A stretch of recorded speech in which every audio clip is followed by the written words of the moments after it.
जय श्री कृष्णा। जैसा कि हम सभी जानते हैं, मार्गशीर्ष मास भगवान श्री कृष्ण को समर्पित है और इस मास में भगवान श्री कृष्ण की पूजा कथा एवं यमुना जी में स्नान करने से भगवान श्री कृष्ण प्रसन्न होते हैं एवं मोक्ष की प्राप्ति होती है। तो आइए सुनते हैं भगवान श्री कृष्ण और यमुना जी की पौराणिक कथा। पौराणिक मान्यताओं के आधार पर धार्मिक कथा यह है कि यमुना सूर्यदेव और संज्ञा की पुत्री थी। सूर्यदेव की दो संतानें हुईं, यमराज और यमुना। जब सूर्यदेव की पत्नी संज्ञा तप करने के लिए गई, क्योंकि वो सूर्य देव का ताप सहन नहीं कर पा रही थी, तो अपनी छाया को सूर्यलोक में छोड़ कर गई थी। ये बात किसी को ज्ञात नहीं थी, लेकिन जब छाया के शनि और ताप्ती संतानें हुई तो यम और यमुना से उनका व्यवहार बदल गया।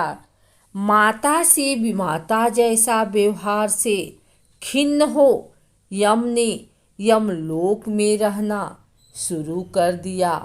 तब यमुना गौलोक चली गई और वहाँ से धरती पर आ गई। धरती पर यमुना कृष्ण की चौथी पटरानी हुई। कृष्ण के बालपन की ज्यादातर लीलाएं यमुना नदी के तट पर ही की हैं। कृष्ण यमुना को कालिंदी नाम से पुकारते थे। जब कृष्ण जन्म के बाद वासुदेव जी कृष्ण को गोकुल ले जाने लगे, तब यमुना में उफान आ गया और जल स्तर बढ़ने लगा। ये देखकर कृष्ण ने अपना पांव नीचे किया। तब श्री कृष्ण के चरण छू नदी का जल शांत हो गया। एक बार जब यमुना जी से मिलने भाई यमराज आए तो बहन ने उनको तिलक किया और भाई ने वरदान मांगने को कहा। तब यमुना जी ने ये वरदान लिया कि जो भाई बहन आज के दिन मुझ में स्नान करें वो यमलोक को नहीं जाएंगे। भाई यम ने बहन यमुना को वर दिया कि जो भाई बहन आज के दिन तुम में स्नान करेगा वो मेरे लोक को नहीं आएंगे। आज भी सैकड़ों श्रद्धालु यमुना जी में स्नान करते हैं। तो यह थी माँ यमुना की कहानी। एक अन्य कथा के अनुसार आइए जानते हैं यमुना का जन्म कैसे हुआ। द्वापर युग में भगवती यमुना का आविर्भाव चैत्र मास के शुक्ल पक्ष की षष्ठी के दिन हुआ था।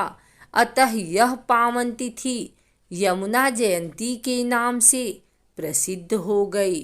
ब्रजमंडल में प्रतिवर्ष यह महोत्सव बड़ी धूमधाम से मनाया जाता है। मार्कंडेय पुराण के मतानुसार गंगा यमुना सगी बहनें हैं। जिस तरह गंगा का उद्गम गंगोत्री के समीप स्थित गोमुख से हुआ है, उसी तरह यमुना जी जब भूलोक में पधारी तब उनका उद्गम यमुनोत्री के समीप कालिंद गिरी से हुआ। प्रचलित पौराणिक कथा। द्वापर युग में श्री कृष्ण लीला के समय सर्वेश्वर श्री कृष्ण एवं यमुना जी के पुनर्मिलन का वृतांत कुछ इस प्रकार है। एक बार श्री कृष्ण अर्जुन को साथ लेकर घूमने गए। यमुना तट पर एक वृक्ष के नीचे दोनों विश्राम कर रहे थे। श्री कृष्ण को ध्यान मग्न देखकर अर्जुन टहलते हुए यमुना के किनारे कुछ दूर निकल गए। वहां उन्होंने देखा कि यमुना नदी के भीतर स्वर्ण एवं रत्नों से सुसज्जित भवन में एक अति सुंदर स्त्री तप कर रही है। अर्जुन ने जब उससे परिचय पूछा तो उसने कहा, मैं सूर्यदेव की पुत्री कालिंदी हूँ। भगवान श्री कृष्ण के लिए मेरे मन में अपार श्रद्धा है और मैं उन्हीं को पाने के लिए तप कर रही हूँ। मुझे पूर्ण विश्वास है कि मेरी मनोकामना अवश्य पूर्ण होगी। अर्जुन ने वापस लौटकर यह वृतांत श्री कृष्ण को सुनाया तो श्याम सुंदर ने कालिंदी के पास जाकर उन्हें दर्शन दिया और उनके अनुरोध को स्वीकार कर लिया। इसके बाद श्री कृष्ण ने सूर्यदेव के समक्ष उनकी पुत्री कालिंदी यमुना से विवाह का प्रस्ताव रखा तो उन्होंने श्री कृष्ण के साथ कालिंदी का विवाह कर दिया। इस प्रकार वह द्वारकाधीश श्री कृष्ण की पटरानी बन गई। ब्रजमंडल की आराध्या भगवान श्री कृष्ण की प्रिया यमुना ब्रजमंडल की आराध्या हैं। ब्रजवासी इन्हें नदी नहीं बल्कि साक्षात देवी ही मानते हैं। मथुरा के विश्राम घाट तथा वृंदावन के केसी घाट पर प्रतिदिन होने वाली यमुना जी की आरती में असंख्य श्रद्धालु भाग लेते हैं। ब्रज में आने वाला हर तीर्थयात्री यमुना जी का पूजन करके उन्हें दीपदान अवश्य करता है। मनोरथ पूर्ण होने पर भक्तगण अनेक साड़ियों को जोड़कर यमुना जी को चुनरी चढ़ाते हैं।